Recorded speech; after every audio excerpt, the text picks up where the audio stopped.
এখানে আমের ঢলন প্রথা বাতিল এবং ন্যায্য মূল্যর দাবিতে এবং আম সংরক্ষণের জন্যে ব্যবস্থা করানোর জন্যে সরকারকে অবগত করানোর জন্যে আমরা সারা বছরের একটাই ফল, সেটা হচ্ছে আম ফল।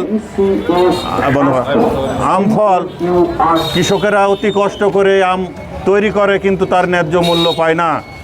দেখা যাচ্ছে যে আমাদের দেশীয় আম লক্ষণভোগ, ফজলি, আশ্বিনী 10 থেকে 12 টাকা 15 টাকা কেজিতে বিক্রি করতে হচ্ছে। এতে কৃষক অনেক ক্ষতিগ্রস্ত হচ্ছে। আমরা চাই আমের ন্যায্য মূল্য কৃষক পাক এবং আম সংরক্ষণের জন্য আমাদের রাজশাহী বাগাচার ঘাটে যেহেতু আমের সবচাইতে বেশি উৎপন্ন হয়, এখানে যাতে সংরক্ষণের ব্যবস্থা, প্রক্রিয়াজাতকরণের ব্যবস্থা করা হয়। এখানে যাতে আমের জ্যাম জেলি থেকে শুরু করে আমরা আচার, জুস সব কিছু তৈরি করার ব্যবস্থা যাতে সরকার মহোদয় করে।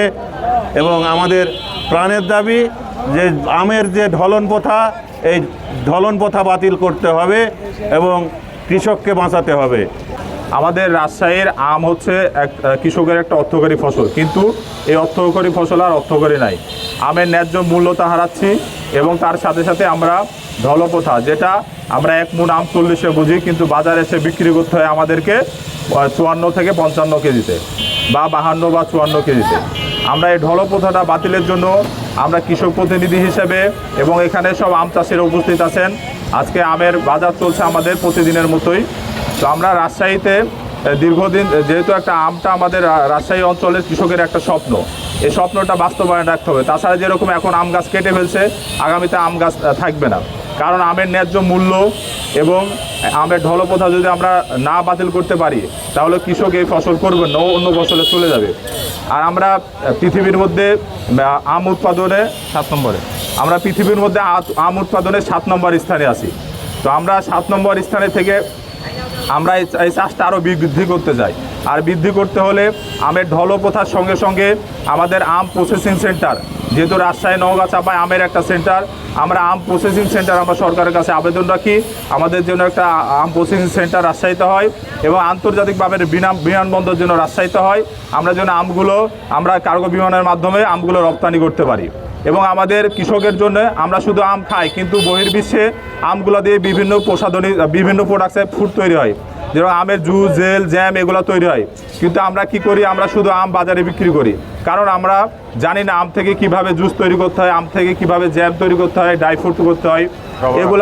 এগুলা থেকে সরকার থেকে আমরা যদি সাপোর্ট পাই, আমাদের কৃষককে যদি ক্ষুদ্র আকারে আমাদের ইন্ডাস্ট্রিগুলো তৈরি করে দেয়, তাহলে আমরা আস্তে আস্তে আমের বিভিন্ন প্রোডাক্টে পরিণত করতে পারব। আপনারা জানেন যে আমরা এই পৃথিবীর সেরা ফল আম, একসময় আমাদের আম ছিল, আমাদের গর্ব ছিল। আমাদের কৃষকরা আম উৎপাদন করে তাদের জীবিকা নির্ভর করত এবং এই আম বিক্রি করে কৃষকের ছেলেমেয়ের লেখাপড়া থেকে শুরু করে এই রাজশাহী তথা যে অঞ্চলগুলোতে রাজশাহী, নবাবগঞ্জ, নাটোর এবং নওগাঁ, প্রতিটা মানুষের স্বপ্ন হচ্ছে এই আম চাষ। এই আম চাষকে ঘিরেই আমাদের কৃষি, এই আম চাষকে ঘিরেই আমাদের স্বপ্ন, এই আম চাষকে ঘিরেই আমাদের ভবিষ্যৎ। এই একটা মূল্যবান ফসল, যে ফসল আমরা পৃথিবীর 7 নম্বর দেশে পরিণত হয়েছে উৎপাদনে, যারা পৃথিবীর সারা দেশে এর চাহিদা আছে, ব্যাপক চাহিদা। কিন্তু দুঃখ পরিতাপের বিষয় এই যে আমরা আমকে আমরা আমাদের মতো করে উপস্থাপন করতে পারছি না। আমরা চাই যে এই আমকে শুধু আমরা প্রসেসিং সেন্টারের মাধ্যমে আমরা সারা বছর যদি আম থেকে জ্যাম, জেলি, ড্রিঙ্কস এবং আমের পাউডার, আমের গুঁড়া করে সারা বছর যদি খেতে পারি, সেই প্রসেসিং সেন্টার আমাদের দরকার। এবং এই ফ্রেশ আম যেহেতু আমাদের উৎপাদন অত্যন্ত বেশি, আমরা 3 মাসের মধ্যে এই আমগুলো কনজিউম করে শেষ করতে পারছি না, এর জন্য আমাদের কোল্ড স্টোরেজ দরকার। আরও দরকার এটা বিদেশে রপ্তানি।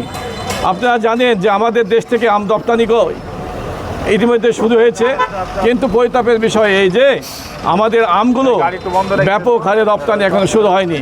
এর একটাই কারণ যে আমাদের যে অঞ্চলে আমগুলো উৎপাদন হয় সেই অঞ্চলে আসলে আমাদের প্রসেসিং সেন্টার নেই এবং আম যে বিদেশে রপ্তানি করার জন্য যে কারিকরম লাগে, ভিএসটি মেশিন সহ অন্য যে প্ল্যান্টগুলো লাগে, কোয়ারেন্টাইন সেন্টার লাগে, সেগুলো আমাদের রাজশাহীতে নেই।